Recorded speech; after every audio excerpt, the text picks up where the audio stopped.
Bismillahirrahmanirrahim. Assalamualaikum warahmatullahi wabarakatuh. Waalaikumsalam warahmatullahi wabarakatuh. Dulu Nabi itu pernah lagi duduk sama sahabatnya. Terus Nabi bilang begini,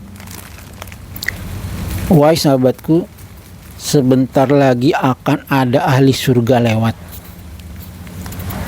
Nah, terus ada bapak-bapak lewat. Nah, terus besoknya Nabi duduk-duduk juga sama sahabatnya. Terus Nabi juga bilang begitu, sebentar lagi akan ada ahli surga lewat.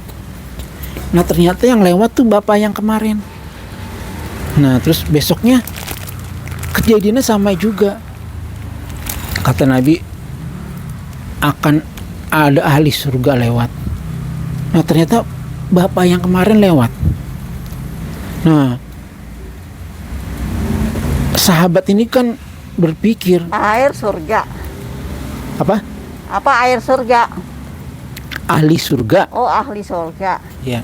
Jadi ada, Surga. jadi kata Nabi akan ada ahli surga lewat. Oh. Nah, ternyata bapak-bapak itu lagi lewat sampai 3 kali. Nah, sahabat Nabi ini dia bertanya-tanya dalam Belum hati, ngerti siapa yang ahli itu surga gitu. ini kenapa kok setiap Nabi bilang ahli surga mau lewat, ternyata bapak itu yang lewat.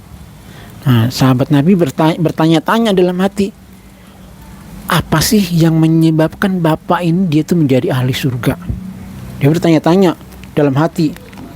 Nah, akhirnya dia menyelidiki bapak-bapak ini.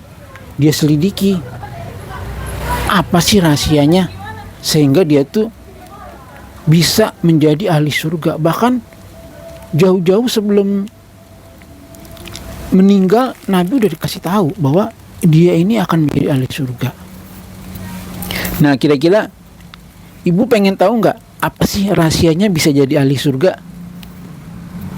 Ya ahli surga. Ya kita ibadah iman dan takwa kita jaga.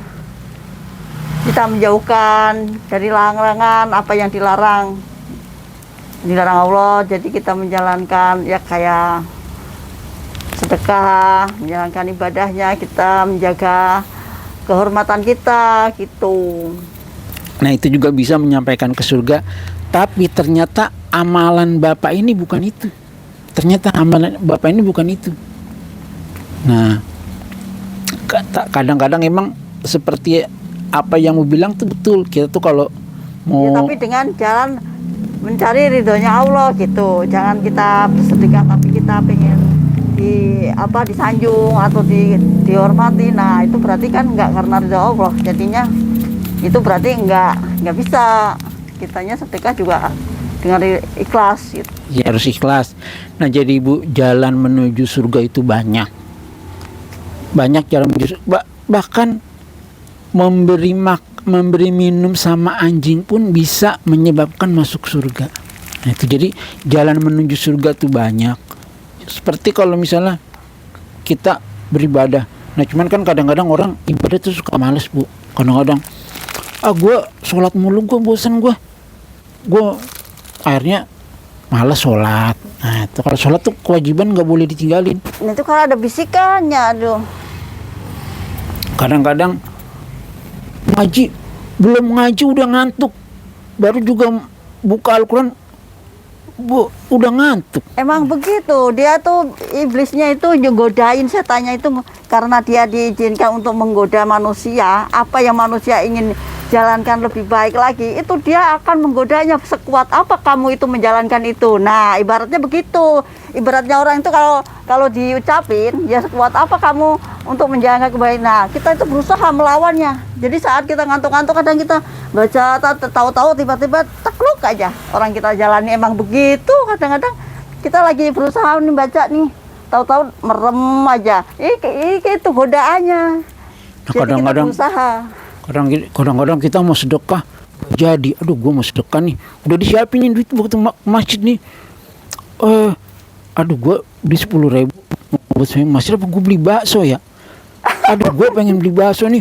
Nah, itu namanya ada bisikan dari setan. Gini, ini kamu bahas ini nih, saya dari rumah kan udah punya niat baik nih ya. Nah, udah duitnya jangan buat sedekah, duitnya beli aja itu. Ini gitu. Jadi kalau kita ada niat baik, jangan ditunda dulu. Jadi kita ya udah deh sedekah seberapa deh kita mau beli. Nanti rencananya kita mau beli ini nih, nanti siapin segini. Kita masukin, begitu udah sampai masukin aja buru-buru, jangan nungguin entar nanti begitu lewat sono udah lihat macem-macem. Jadinya kamu lihat itu aja enak, itu jajan itu enak begitu bisik. Itu makanya jadi kalau kita ibadah itu kadang-kadang godaannya berat. Ya kalau kita ibadah tuh kadang-kadang begitu.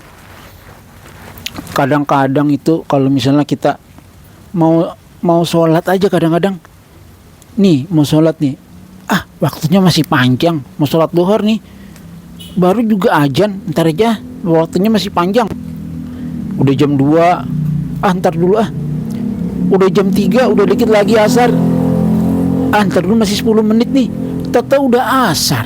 Nah, emang gitu. Begitu nih. Makanya kalau kita melakukan hal baik itu segera mungkin kita laksanakan kalau sudah waktunya gitu. Kayak gini, kita jaga nih di toko nih. Wah, masih lega. Udah kita nonton HP dulu deh. Nanti aja waktunya masih panjang. Nah, saat kita nonton HP itu waktunya kan nanti aja jam 2 deh. Nah, begitu udah jam 2 mau sholat, tiba-tiba bisikin sama iblis. Orang datang belanja, datang lagi belanja. Waduh, orangnya nggak berhenti. Wah, kita gimana mau sholat? Nah, dia udah seneng banget itu setannya, hore, aku menang berarti gitu, karena dia melakukan hal itu. Makanya akan kita melakukan itu kebaikan segera mungkin, waktunya sholat buru aja deh, mumpung lagi nggak ada orang, buru-buru sholat. Nah gitu, jadi segera dilaksanakan, kalau ditunda begitu. Nah ya itu betul, itu emang begitu. Makanya kadang-kadang ibadah itu emang godaannya banyak. Godaannya tuh kadang-kadang kita tuh berat bagi kita tuh. Jadi padahal sih sebenarnya kalau kita paksain bisa ya Bu ya. Kalau kita makanya itu kerjain. Kita lawan. Itu namanya kita paksa itu dengan kita melawannya gitu. Ya. Gitu.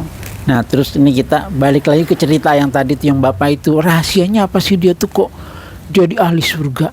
Nah ternyata tuh diselidiki sama sahabat Nabi.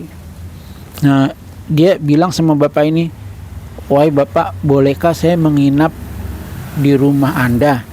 Nah dia tuh pengen tahu nih